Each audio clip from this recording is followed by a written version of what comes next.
Catherine Peralta y compañeros.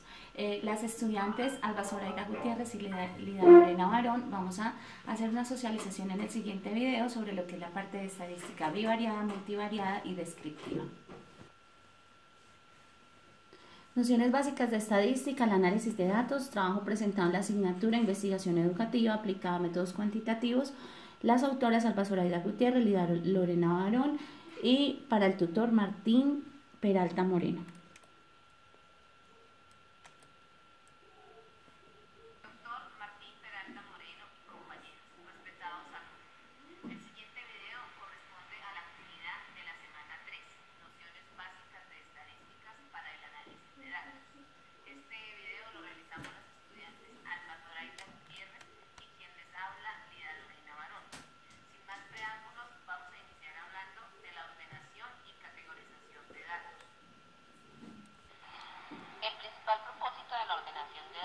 Es facilitar las búsquedas de información. El ordenamiento de datos se efectúa con base en el valor de algún campo en un registro. Además, la ordenación de datos es el arreglo del registro en algún orden secuencial de acuerdo a un criterio de ordenamiento. En este caso puede ser ascendente, descendente, alfabético, numérico o incluso alfanumérico. Categorizar datos sirve para organizar datos y privilegiar la información importante y desechar lo que no es pertinente. Además, ayuda a entender a cabalidad el significado de los datos y sus posibles relaciones unos con otros. Distribución y representaciones gráficas. Cuando hablamos de distribuciones y representaciones gráficas, es como se pueden ordenar los datos en una tabla de frecuencias. Recordemos que las frecuencias generalmente se utilizan, las más utilizadas es la frecuencia absoluta, la frecuencia relativa, la frecuencia porcentual, la frecuencia relativa acumulada. La siguiente tabla muestra una tabla de distribuciones acumuladas para las estaturas de ciertos estudiantes. A partir de esa tabla se puede inferir y sacar información. Distribuciones y representaciones, entonces vamos a mirar cómo a partir de esas distribuciones se pueden construir ciertas gráficas estadísticas. Dentro de ellas tenemos los tipos de gráficas, que son el diagrama de barras, que se usa para clases sin relación cuantitativa. Las barras se separan a la misma distancia. Los histogramas, aunque son muy parecidos a los diagramas de barra, estas son barras verticales unidas por su relación numérica. En el eje de las X van las clases y en el eje de las Y va la frecuencia. Los pictogramas, ¿qué son los pictogramas? Los pictogramas hacen una representación gráfica de lo que se está trabajando en un estudio. Se hace con figuras o con formas. El diagrama circular, generalmente el diagrama circular o pastel sale de lo que es la distribución en cuanto a la frecuencia relativa, la frecuencia porcentual. Solo se usa para generalmente datos cuantitativos. El polígono de frecuencia son lo que nosotros llamamos las medianas o los puntos medios. Esta distribución de frecuencia se une a través de los puntos medios de las medianas. Estadística univariada. Cuando hablamos de estadística univariada se habla de una estadística generalmente descriptiva que permite medir en una sola variable cuantitativa o cualitativa.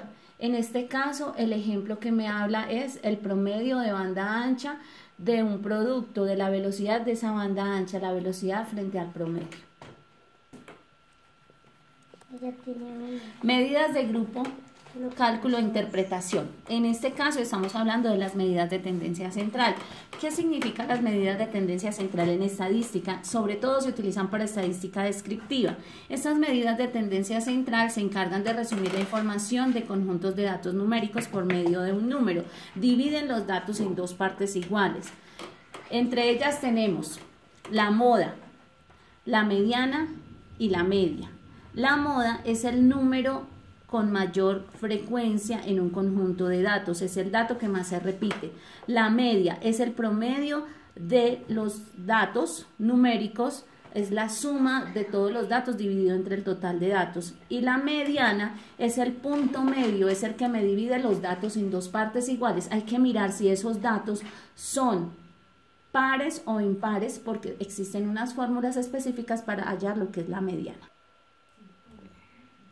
Medidas de variabilidad. Cuando se habla de las medidas de variabilidad o dispersión, permiten ver qué tan homogéneos son los datos, indican si estas puntuaciones o valores están aproximadas entre sí o si por el contrario están muy dispersas. Una medida razonable de variabilidad podría ser la amplitud o rango que se obtiene resaltando el valor más bajo de un conjunto de observaciones del valor más alto. Dentro de esas medidas de variabilidad tenemos el rango, la desviación media o dispersión, la varianza, la esperanza y la desviación típica. Cada una de ellas tiene su significado en la dispersión de los datos o en la homogeneidad de los datos.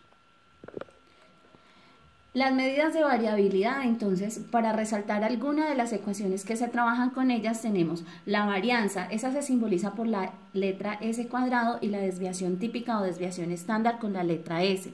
La varianza se calcula sumando los cuadrados de las desviaciones o puntuaciones respecto a la media y dividiendo en el número de datos. Tenemos la ecuación de ellas que está resaltada como S cuadrado, la sumatoria de los x al cuadrado sobre n, donde x al cuadrado es la media, el promedio elevado al cuadrado dividido entre n, que es la cantidad de datos. Para hallar la desviación típica simplemente es hallar la raíz cuadrada de la varianza. Un ejemplo de estas medidas es el siguiente. Un solicitante de un puesto en una empresa se le aplicaron 7 pruebas del procesamiento de las palabras en el transcurso de 7 días hábiles. Los resultados obtenidos por la cantidad de palabras por minuto son los siguientes: 52, 55, 39, 56, 35, 50 y 54, y se va a hallar lo que es la desviación estándar. ¿Cómo? Utilizando la ecuación. Tenemos que hablar de las medidas que son medidas simétricas o asimétricas respecto a la campana de Gauss. Recordemos que la asimetría es una medida de forma de distribución que permite identificar y describir la manera como los datos están distribuidos de acuerdo a la frecuencia. Dentro de esta distribución se puede identificar las características de distribución de ellos. Los tipos de medida de forma son asimétrica, negativa a la izquierda, que esta va de acuerdo a la distribución minoritaria de los datos. Simétrica, cuando uno se da cuenta que la distribución está aproximadamente hacia la misma cantidad, tanto a izquierda como a derecha. Y asimétrica positiva, a derecha, se da cuenta cuando la distribución tiene la minoría de los datos hacia la derecha, y esta distribución presenta un alargamiento hacia la derecha, es decir, la distribución de los datos está un poco más inclinada hacia la izquierda.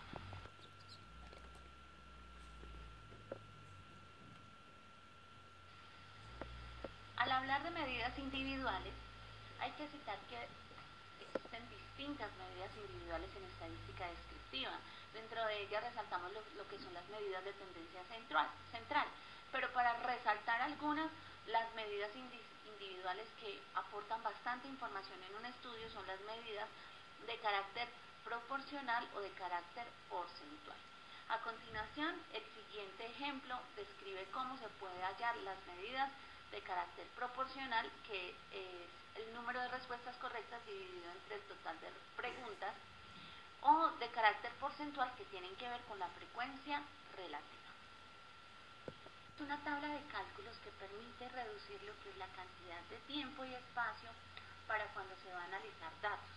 Una vez que se han obtenido los aciertos y los errores de una persona con ayuda de la plantilla, se obtiene la puntuación cruda o la puntuación bruta, que es específicamente clara para el sujeto, dependiendo de lo que se esté analizando en la tabla de baremos.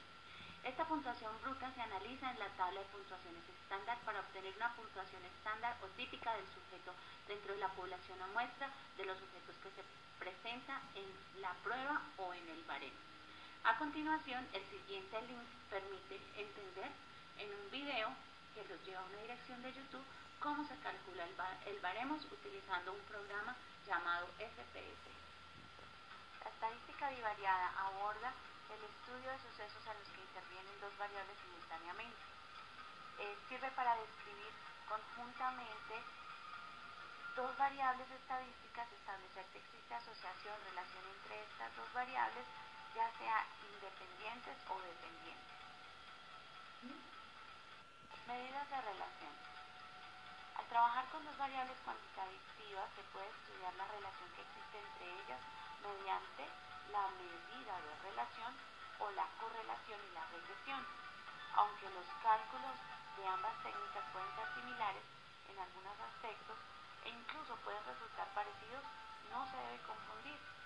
En la correlación tan solo se puede medir la dirección y la fuerza de la asociación de una variable frente a la otra, pero no se puede medir nunca la causalidad. Solo cuando se tiene una variable que causa o depende de otra, se puede realizar entonces una regresión. Coeficiente de correlación de Pearson. Si se trabaja con dos variables cuantitativas y se desea medir el grado de asociación entre ellas, se utiliza el coeficiente de correlación de Pearson. Este coeficiente permite realizar un gráfico de dispersión entre ambas variables y a su vez permite visualizar la relación entre ellas. Este coeficiente mide la asociación lineal y al ser una prueba paramétrica requiere para su uso que ambas variables tengan distribuciones de carácter normal. Si no tienen distribuciones de carácter normal, se utiliza un coeficiente no paramétrico como es el coeficiente de Sperman. Al observar la ecuación que tenemos ahí, se observa que R puede tomar valores entre 1 y -1. Cuando R es positivo, indica que al aumentar el valor de una variable también aumenta el valor de la otra. Por el contrario, si R es negativo, si al aumentar el valor de una variable disminuye la otra variable. Coeficiente de correlación visceral y visceral puntual. Este coeficiente se utiliza cuando se quiere conocer la relación que existe entre dos variables, de las cuales una aparece medida al menos en una escala de intervalos, mientras que la otra ha sido dicotomizada artificialmente a partir de una variable que se distribuye originalmente en forma normal. Generalmente este coeficiente de correlación visceral se representa por la letra R de B de P sub RB de P. Por variables dicotomizadas se entiende que son aquellas variables que pueden representar dos o más modalidades, pero que han sido transformadas en variables dicotómicas, como puede ser el rendimiento académico, aprobado, reprobado, asistencia, baja o alta, nivel de satisfacción, satisfecho y insatisfecho. El coeficiente R sub B no es la aplicación directa de RXY, sino una estimación del valor de este en caso en que la segunda variable no hubiera sido dicotomizada. La gráfica a continuación muestra lo que es el correspondiente valor de Z en una curva normal.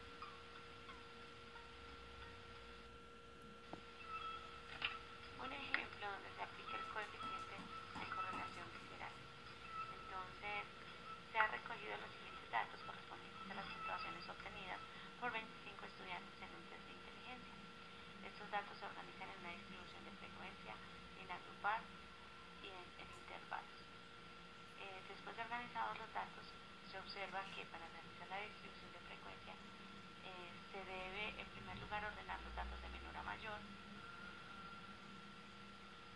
o de mayor a menor, y se representa a través de una tabla y se realiza el recuento correspondiente a cada uno de los valores de las marcas de dicha labor, tal como se expresa en la siguiente tabla de frecuencias. El coeficiente tetracórico. Este coeficiente es expresado por RT y se utiliza cuando las variables en las que se trabaja son dicotomizadas, es decir, se manipulan de manera artificial. Es más apropiado emplear el coeficiente phi cuando las variables son estrictamente dicotomizadas y recurrir a RT cuando las variables, siendo originalmente continuas, aparecen dicotomizadas. A continuación, la siguiente tabla muestra cómo se utiliza el coeficiente tetracórico. Coeficiente pi.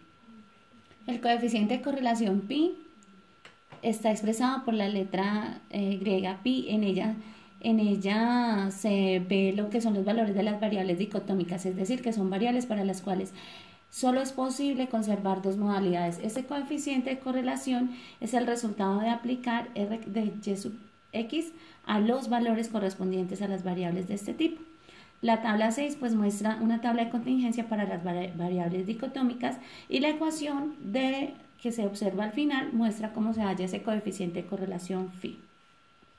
Coeficiente de Spearman. El coeficiente de Spearman o coeficiente de correlación de Spearman aplica la correlación de Spearman que se requiere para que las variables estén medidas al menos en una escala ordinal, es decir, de forma que las puntuaciones de las representaciones puedan ser colocadas en dos series ordenadas. A veces este coeficiente es denominado por la letra griega ρ sub s, aunque cuando nos situamos en el contexto de la estadística descriptiva se emplea en la notación R de S, y esta es la que se utiliza acá en la ecuación que se observa en la parte inferior. Para finalizar, vamos a hablar de lo que es el coeficiente contingente. Cuando los valores de dos variables no pueden ser ordenadas sino únicamente clasificadas, las variables se encuentran medidas en una escala nominal. Se requieren estadísticos diferentes al RY para determinar la relación entre estas variables, qué tan homogéneas o qué tan correlacionadas están. Una de las medidas de relación entre dos variables la proporciona pues el coeficiente de contingencia, que se simboliza con la letra C y cuya expresión es la ecuación que tenemos a continuación. Infografía y la bibliografía que sustentó este trabajo.